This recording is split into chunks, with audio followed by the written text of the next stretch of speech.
Hot 10 Play, Infinix Hot 10 Play, fake charging. No response.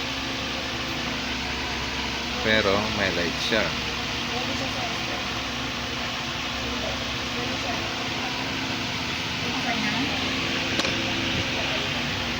Gawin natin ng solusyon to. Palit na raw sa ibang shop ng charging port pero ayaw pa rin mag-charge. Kasi nga wala siyang amperaheng lumalabas dyan sa product schematic. May light siya, may lumalabas din kanina rito na charging pero hindi nagkakarga. Ayan o, kung makikita nyo, may short circuit dito sa line na ito.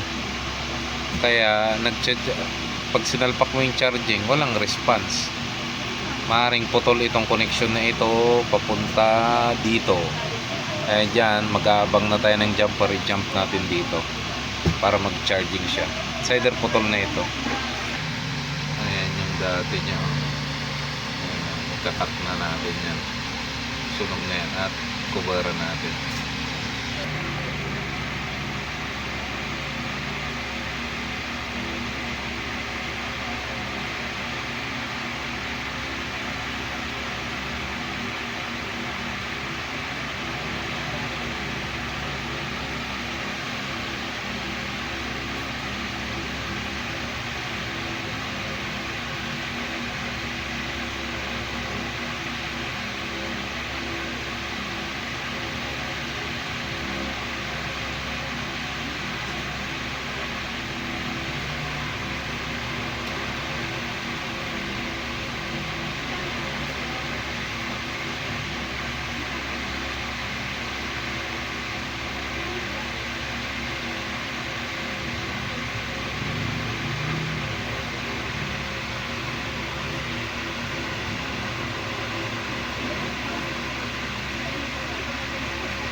At ito na siya ngayon. Yun o, may 1.4 na siya